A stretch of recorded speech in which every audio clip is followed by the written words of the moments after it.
Hi, നമസ്കാരം. ശ്രീ മുൻഗണനാണ്. സമയം കുറച്ചധികം വൈകിയെന്ന് എനിക്കറിയാം. ഇന്നത്തെ ഈ ദിവസം മലയാള സിനിമയെ ഇഷ്ടപ്പെടുന്ന എല്ലാവരും വളരെയധികം ആകാംക്ഷയോടെ കാത്തിരിക്കുന്ന ഒരു ദിവസമാണ്.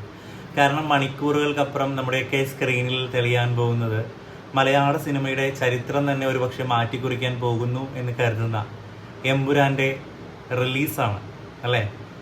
ഇന്ത്യയുടെ അല്ല, ലോകത്തിൻ്റെ വിവിധ ഭാഗങ്ങളിൽ ഇത്രയധികം സ്ക്രീനുകളിൽ പ്രദർശിപ്പിച്ച് വമ്പൻ, അതായത് ഇൻഡസ്ട്രി ഹിറ്റ് എന്നൊക്കെ പറഞ്ഞാൽ അത് ചെറുതായി പോകുന്നതാണ് നമ്മളിപ്പോൾ പേടിക്കുന്നത്. അതിലും മേലെ പോകുമെന്നാണ് മലയാളം സിനിമയുടെ അംബാസിഡർ ആകാൻ കൊതിച്ച 2006 തൻ്റെ ഒരു ഇൻ്റർവ്യൂയിലൂടെ തന്നെ പൃഥ്വിരാജ് പറയുന്നുണ്ട്, എൻ്റെ ഒരു ഡ്രീം എന്ന് പറഞ്ഞാൽ the ambassador of Malayalam cinema.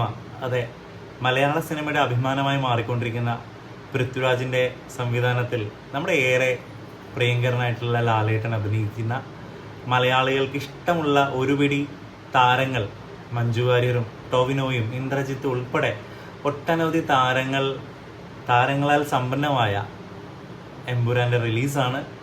അതിനായിട്ടുള്ള കാത്തിരിപ്പാണല്ലേ നമ്മളെല്ലാവരും. അപ്പോൾ നാളെ രാവിലെ തീർച്ചയായിട്ടും നമുക്കറിയാം, സിനിമ കാണാനായിട്ട് പോകാനായിരിക്കുന്ന ഒരുപാട് ആളുകളുണ്ട് അല്ലേ? സിനിമ ഇഷ്ടപ്പെടുന്ന ഒരുപാട് ആളുകൾ, പ്രത്യേകിച്ച് ഫാൻസ് എന്തായാലും രാവിലെ തന്നെ പോകും. അതിൽ യാതൊരു സംശയമില്ലാത്ത കാര്യമാണ്. അപ്പോൾ ഈ രാവിലെ 6 മണിക്കത്തെ ഷോയ്ക്ക് പോകുന്ന ആളുകളോടായിട്ട്, 6 മണിക്കത്തെ ഷോ മാത്രമല്ല, നാളത്തെ ഷോസൊക്കെ കാണാൻ പോകുന്ന എല്ലാ പ്രിയപ്പെട്ട സുഹൃത്തുക്കളോടുമായിട്ടുള്ള ഒരു റിക്വസ്റ്റാണ്, നിങ്ങളൊക്കെ പോയി സിനിമ കണ്ടോളൂ, ആസ്വദിച്ചോളൂ. ഒരേ ഒരു റിക്വസ്റ്റ് മാത്രമേ ഉള്ളൂ. ദയവ് ചെയ്ത് 30 സെക്കൻഡിൻ്റെയും 60 സെക്കൻഡിൻ്റെയും ലാലേട്ടൻ്റെ ഇൻട്രോ ആണെങ്കിലും പൃഥ്വിരാജിൻ്റെ ആണെങ്കിലും ആരുടെ ആ സിനിമയുടെ പ്രധാനപ്പെട്ട ഭാഗങ്ങളൊന്നും തന്നെ ദയവ് ചെയ്ത് നിങ്ങളുടെ മൊബൈൽ ഫോണുകളിൽ ഷൂട്ട് ചെയ്ത് വാട്സപ്പ് സ്റ്റാറ്റസുകളായോ ഇൻസ്റ്റാഗ്രാം റീലുകളായോ പ്രദർശിപ്പിക്കരുത്. കാരണം ആ സിനിമ എന്ന് പറയുന്ന ഒത്തിരി ആളുകളുടെ കഷ്ടപ്പാടാണ്. അതിലുപരിയായിട്ട് ഇത് കാണാനായി ഈ കഴിഞ്ഞ വർഷങ്ങളൊക്കെയും കാത്തിരിക്കുന്ന എന്നെപ്പോലെയുള്ള ഒത്തിരി പ്രേക്ഷകരുടെ ഒരു കാത്തിരിപ്പാണ്. അപ്പോൾ അതിനെ ഒരു സ്റ്റാറ്റസിലൂടെ നിങ്ങൾ ഇല്ലാതാക്കരുത് എന്നൊരു വലിയ റിക്വസ്റ്റുമായിട്ടാണ് ഞാനിവിടെ എത്തിയിരിക്കുന്നത്. എന്നെ കാണുന്ന, എൻ്റെ സോഷ്യൽ മീഡിയ പ്ലാറ്റ്ഫോമിലൂടെ എന്നെ കാണുന്ന എൻ്റെ പ്രിയപ്പെട്ട സുഹൃത്തുക്കളോടൊരു വലിയ റിക്വസ്റ്റാണ്. കുറേ കാലം മുമ്പ് ഞാൻ ഇതുപോലൊരു വീഡിയോ ഒക്കെ ചെയ്തതാണ്.